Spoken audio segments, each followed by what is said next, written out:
Good afternoon. It's just gone 3 o'clock on this lovely sunny day, and I have the great pleasure of introducing the following item.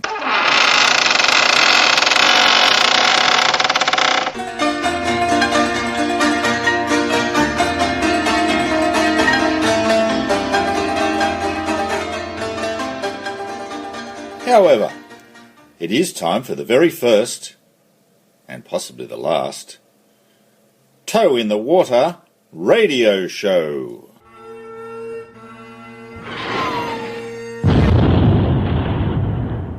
Episode The One. Leslie Stephen and her interviews with authors. 1872.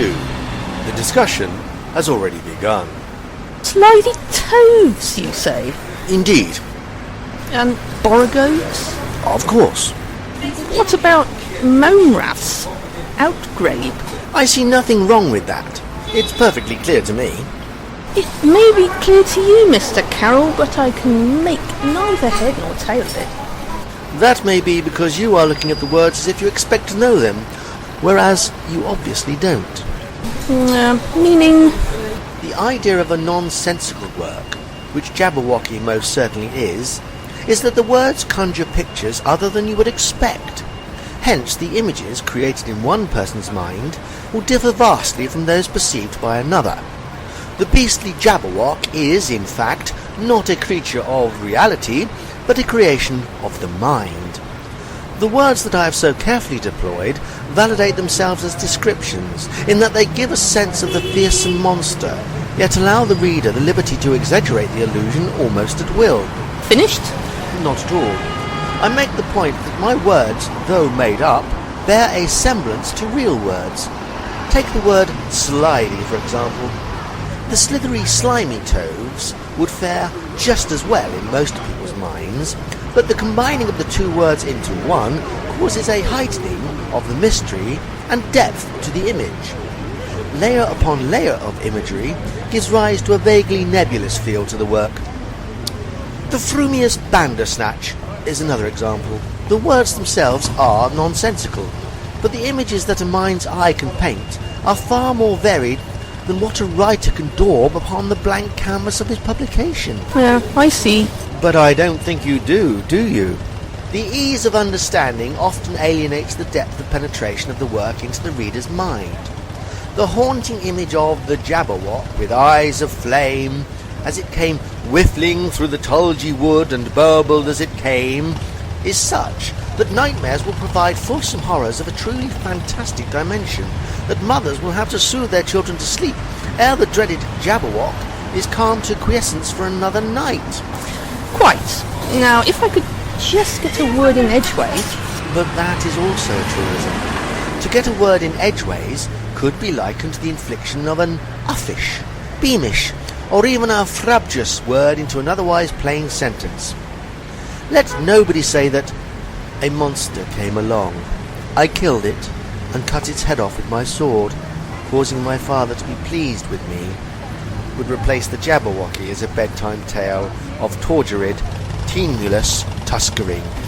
No, I don't think anybody could say that, Mr. Carroll. Anyway, I thank you for your in-depth and incisive comments upon Jabberwocky. You are welcome.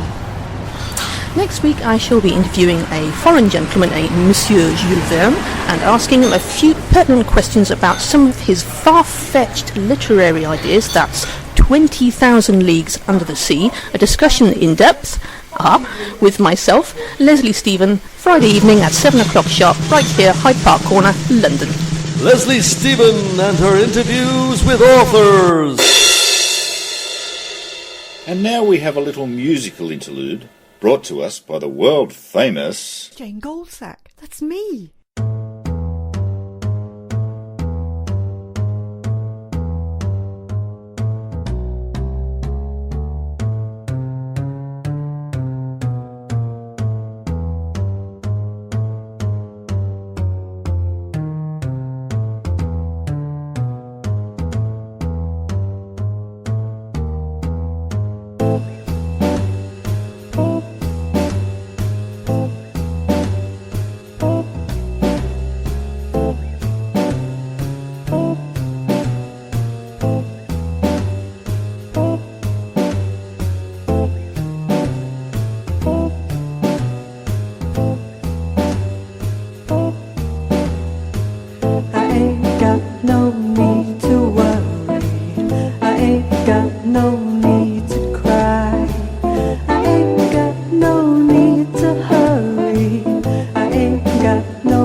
And there's plenty more where that came from.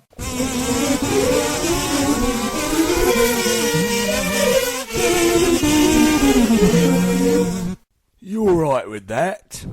Well, I'm in tune. Take two? The better out than in. God, lummy, Governor, what a racket! I can't take anymore.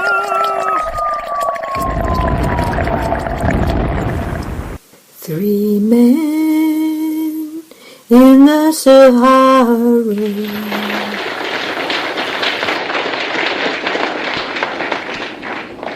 Our 3 heroes, Quiffy, Piffy and Sniffy, are cast adrift on an ocean of sand without food, drink or even a cleanish handkerchief between them, left to the ravages of sandstorms, deceptive and deceiving mirages, midges of enormous appetite for human flesh, and that scrotal pain that only khaki shorts can bring.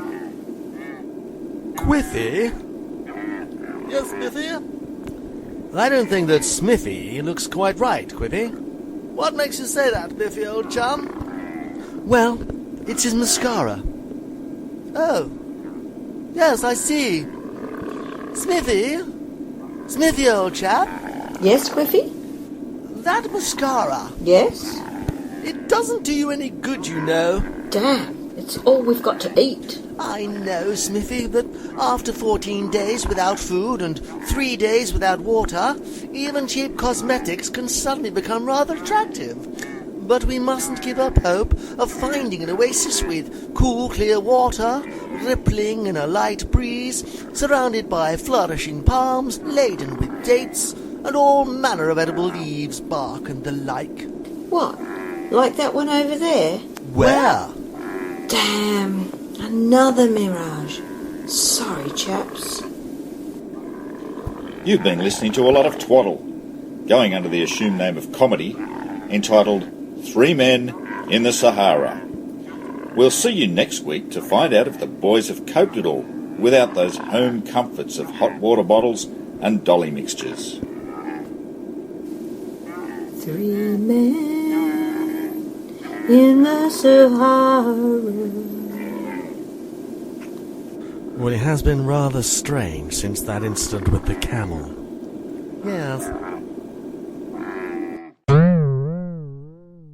Was that an Arab Spring?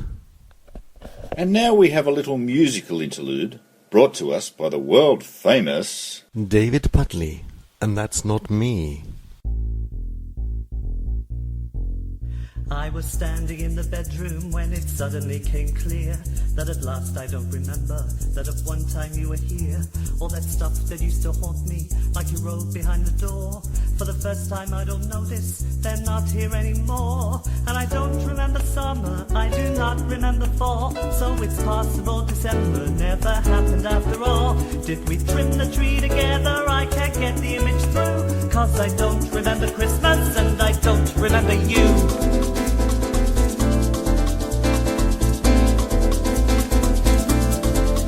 Later on, to my astonishment, I did not feel the tug when I walked into the living room and saw that sheepskin rug. All those pesky little echoes, they're all gone without a trace. It was good to know I could grow unaccustomed to your face. Cause I don't remember Easter or the rainy day we met. Did we really have some good times? Come on, tell me I forget. Did I think that you were springtime? It's all vanished in the blue. And I don't remember Christmas and I don't remember you.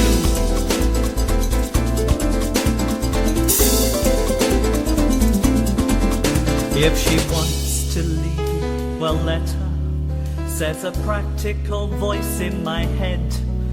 Any sensible man would forget her, forget her, forget her. So Vienna never happened, Bermuda is a blur. I'm not the type to waste time over things that never were. Were you really my obsession, till our ship on pleasure sank? No, I guess I must have dreamt you, the whole year is a blank. And I don't remember crying, and I can't recall your touch. I'd never be so stupid as to open up so much. Did I really say I need you? No, the words just don't ring true. Cause I don't remember talking, I don't remember laughing, I don't remember remember wanting, I don't remember needing, I don't remember April, I do not remember Tuesday, I don't remember Christmas, and I don't remember you.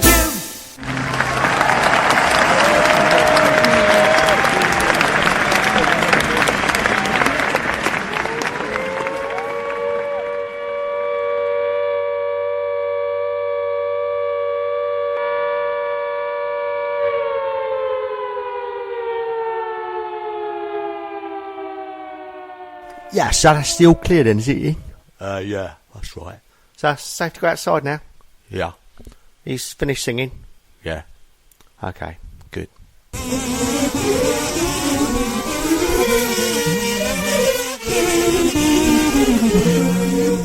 Whoa, what was that? I've tuned up. Give it a rest. You know that you do say better in and out, and that's what I say. I do say that. What You a know. racket.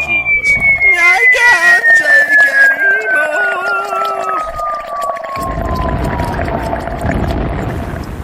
3 men in the Sahara.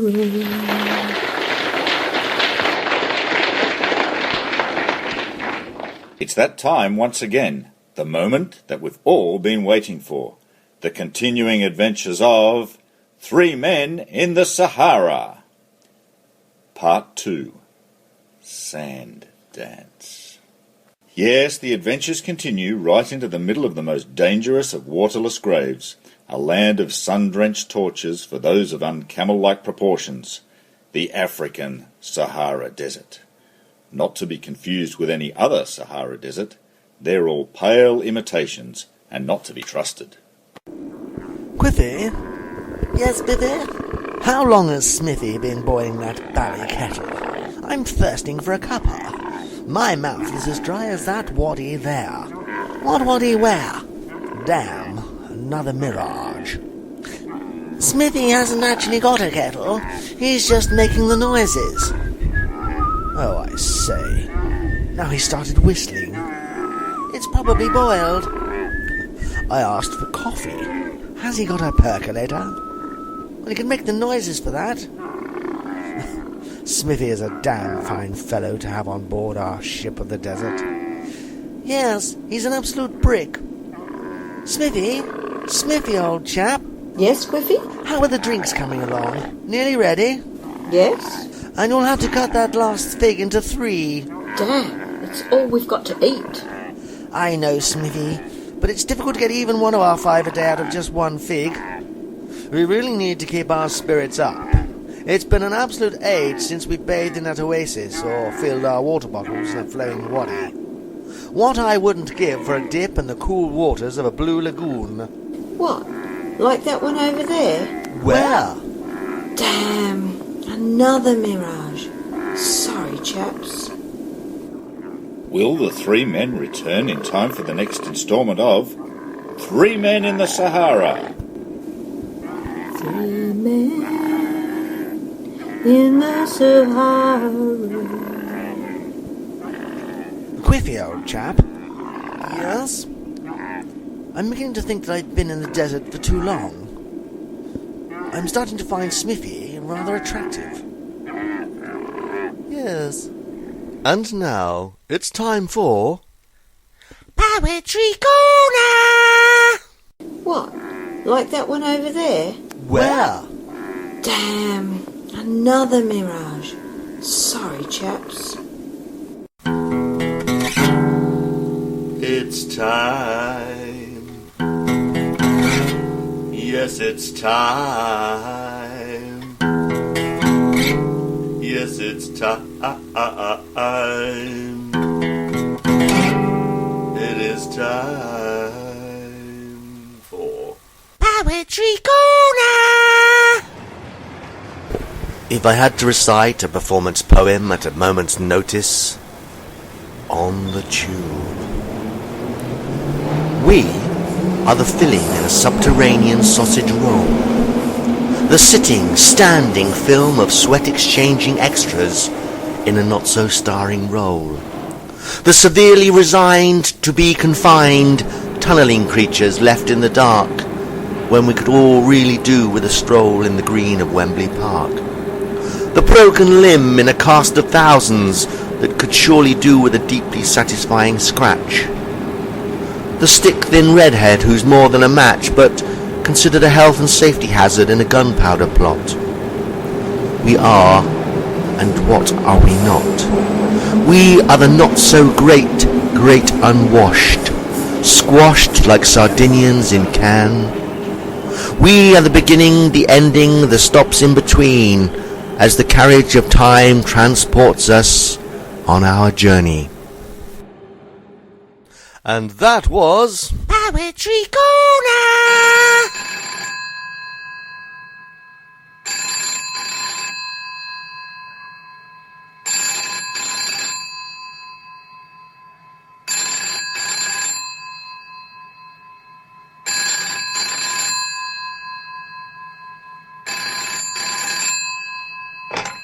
Hello? I want to make a complaint. What about?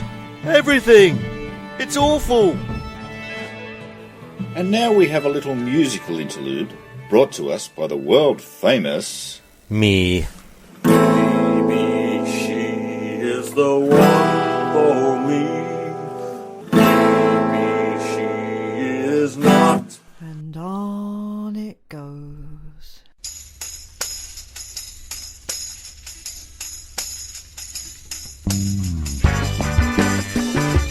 Baby, can't you see I'm running from you, trying to get away from you, so you can't do your usual trick of mesmerizing me.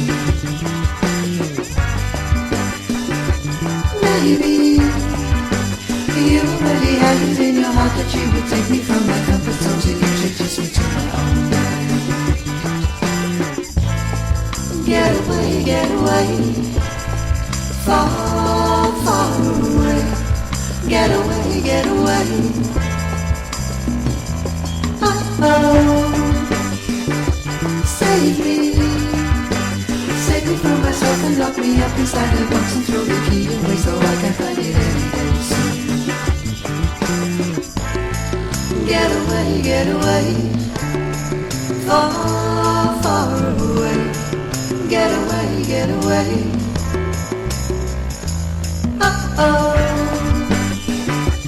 Hide me, cover me in silken ropes and shelter me from all the pain I've ever felt in all the years I've never known. Take me, show me time and space are only figments of my psyche, always different on my perspective anyway. Get away, far, far away. Get away.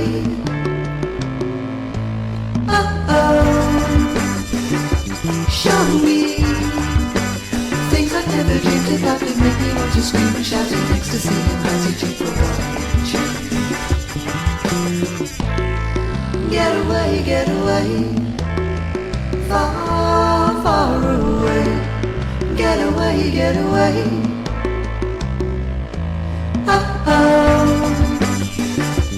Hold me, never go away, never let me leave your arms again to hide my true potential from the world around me.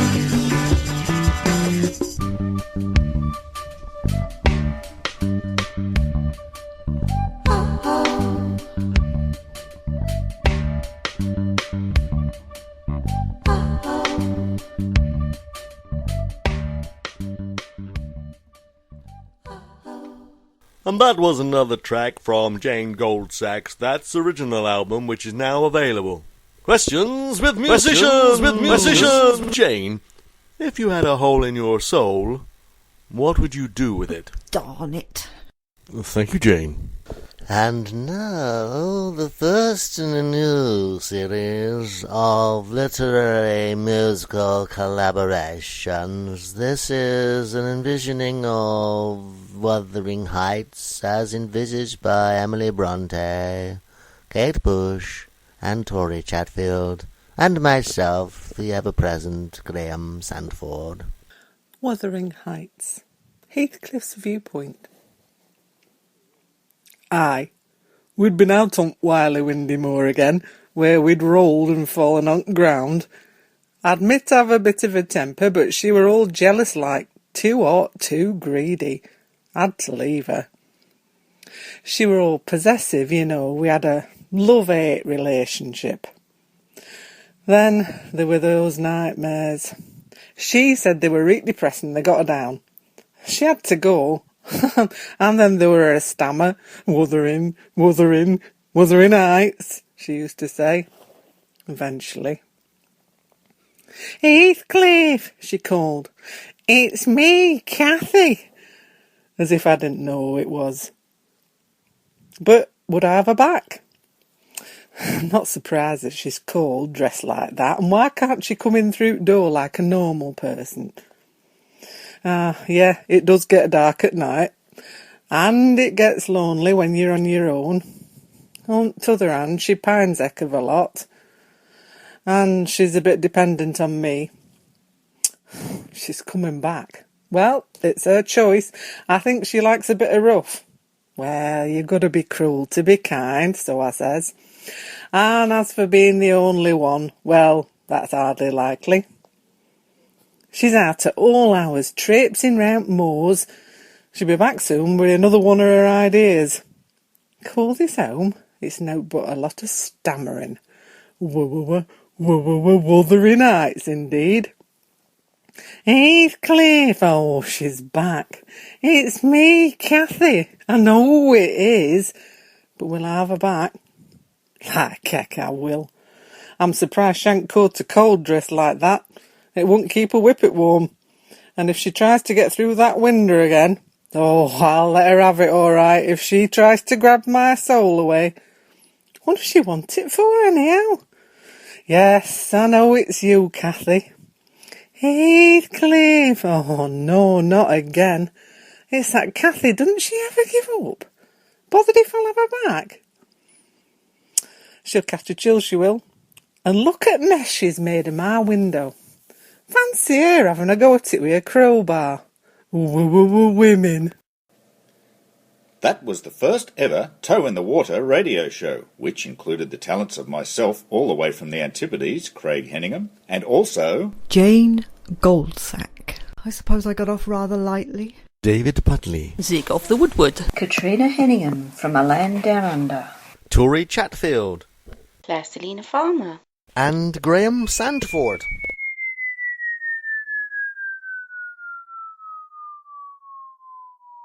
Fiend. Sorry, the end. Amateurs.